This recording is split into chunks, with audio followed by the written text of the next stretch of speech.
Heredity and evolution. Heredity और evolution मैंने आपको दोनों टर्म का मतलब समझा दिया था कि हेरिडिटी किसे कहते हैं। The character that transfer from parent to the offspring is called heredity.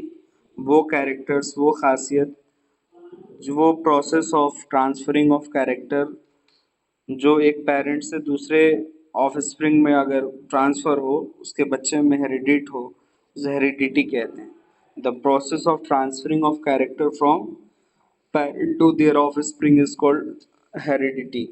Evolution कहते हैं the changes occur due to heredity, due to variation, due to adaptation is called evolution. जो भी हमारे अंदर नई खूबी आ जाएगी मेरे पेरेंट्स के अलावा, तो वो मेरे आदत की वजह से, मेरे हैबिटेट के कारण, मेरे हेरिडिटी के कारण या वेरिएशन के कारण वो इवोल्यूशन कहलाएगा। समझ रहे हो? सैफ आवाज आ रही है? We have seen that reproductive processes give rise to new individuals that are similar. आखिर ये हेरिडिटी या एवोल्यूशन रिप्रोडक्शन के माध्यम से ही होता है। अगर हम रिप्रोड्यूस ही नहीं करें, हम ऑफस्प्रिंग को बनाए ही नहीं, या इंसान के अंदर रिप्रोडक्शन ख़त्म हो जाएगा तो इंसान की स्पीसीज ख़त्म हो जाएगी। कोई भी जानवर अगर रिप्रोडक्शन बंद कर दे तो उनका जो है प्रजाति, उनका नस्ल सब खत्म हो जाएगा, तो ना ही हेरिडिटी होगा ना ही एवोल्यूशन होगा। तो सबके लिए सबसे पहला क्या जरूरी है? Reproductive process. ठीक है ना? But subtly different, we have discussed how some amount of variation is produced even during sexual reproduction.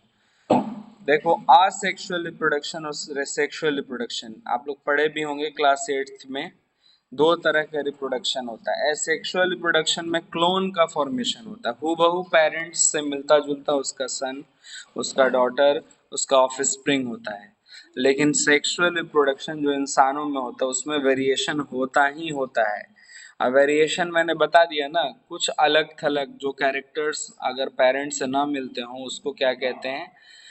Variation कहते हैं। And the number of successful variation are maximized by the process of sexual wave. We observe the field of sugarcane, we find very little variation among them individual plants. देखिए, इसमें साफ साफ लिखा हुआ है कि अगर हम गन्ने के खेत में देखेंगे तो एक गन्ना दूसरे गन्ने से बहुत कम ऐसा है कि उसके अंदर वेरिएशन है, सब एक जैसा ही लगेगा। But in the number of animals including human beings which reproduce sexually quite distinct variation are visible. लेकिन ऐसा इंसानों या जानवरों में नहीं है जो सेक्सुअल रिप्रोडक्शन करते हैं, ये हूबहू नहीं होते हैं, ये बल्कि इनमें कुछ अधिक मात्रा में वेरिएशन पाया जाता है। तो वेरिएशन किसे कहते हैं? तो the long term consequences of the accumulation of variation, जो चेंजेस होते हैं, जो ऑफस्प्रिंग के अंदर चेंजेस होते हैं ड्यू टू पेरेंट, तो उसे क्या कहते हैं? वेरिएशन कहते हैं। अब इसको अच्छे से समझने के लिए कि आखिर वेरिएशन क्यों होते हैं, तो इसको यहाँ पे ये दिया हुआ topic, accumulation of variation during reproduction.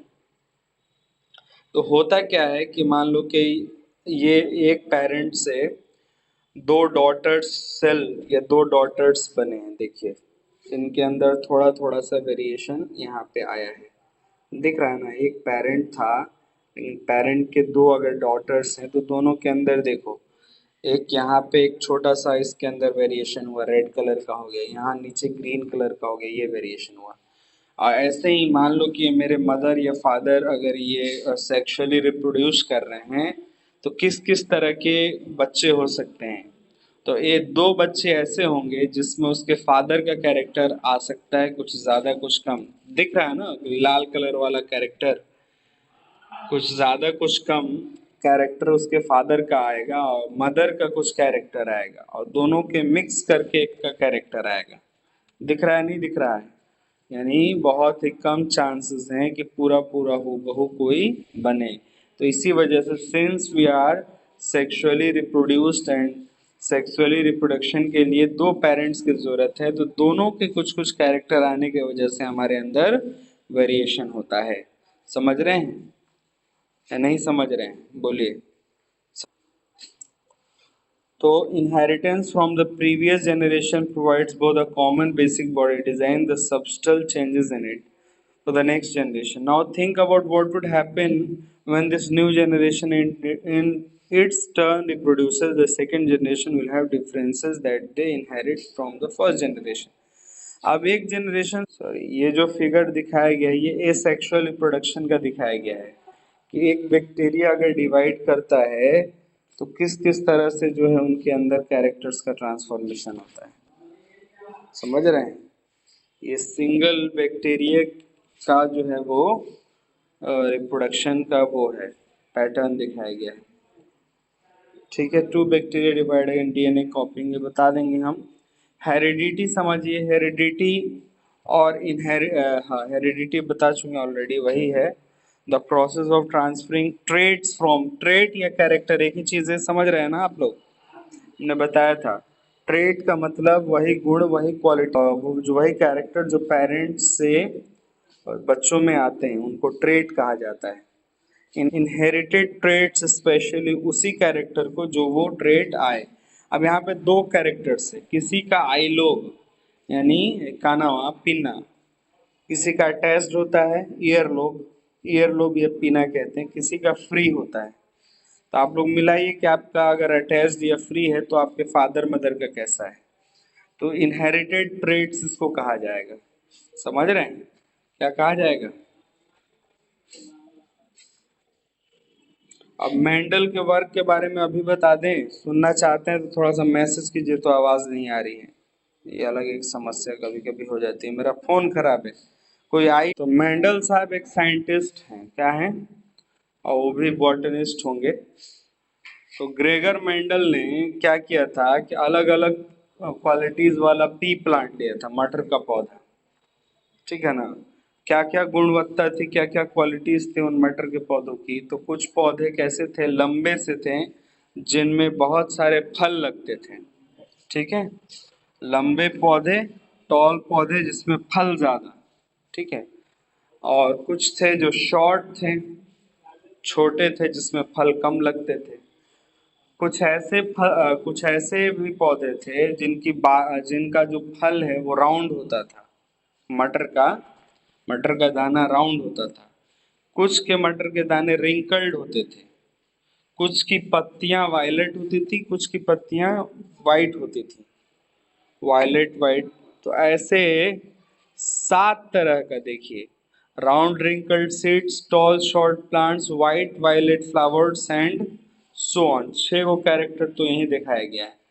6 characters का मान लीजिए कि उस 7 को लिया था, ये 6 को, 6-7 कैरेक्टर का उन्होंने पौधा लिया और इसमें उन्होंने चाहा कि हम जो कैरेक्टर चाह रहे हैं वो एक पौधे में आ जाए। बात समझ रहे हैं?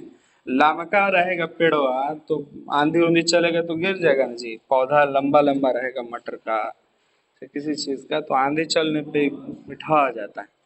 तो इट इज बेटर कि we have short plant but have more fruits, short हो लेकिन ढेर ढेर हो, और का हो शॉर्ट हो ढेर ढेर फल हो, और दूसरा कैरेक्टर कोई जैसे उसमें रिंकल्ड ना हो, राउंड हो, ग्रीन दाने हो, येलो दाने ना हो। 7-8 कैरेक्टर है, ठीक है, चाहे फूल कैसे हो। तो ये सब पाने के लिए उन्होंने क्रॉस कराया, क्या कराया? क्रॉस, यानी टॉल को लिया और शॉर्ट को लिया, इनके बीच क्रॉस कराया, एक एक कैरेक्टर फिलहाल ही 1। तो ई कैरेक्टर में देखिए कि सारे के सारे 4 पौधे वो सब टॉल हो गए, लेकिन इनका रिसेसिव क्या हुआ देखिए, हमने डोमिनेंट और रिसेसिव कैरेक्टर बताया था, ये दोनों क्या हो गए? टॉल हो गए। तो टी कैपिटल हाई देखो, प्योर टॉल था तो टी टी, एक डोमिनेंट एक रिसेसिव कैरेक्टर। एक प्योर शॉर्ट था तो दोनों स्मॉल टी। इसमें क्या हुआ कि देखने में तो सब बड़े हैं लेकिन इसके जीन में स्मॉल कैरेक्टर का भी क्रोमोसोम प्रेजेंट है। तो वैसे ही फिर यहाँ पे क्या कराया गया कि देखने के लिए कि है कि नहीं, प्योर तो नहीं ना है, तो इन दोनों टॉलवे के बीच क्रॉस कराया गया। तो देखा गया कि 3 गो टॉल प्योर पाया जा रहा है और 1 गो प्योर शॉर्ट पाया जा रहा है।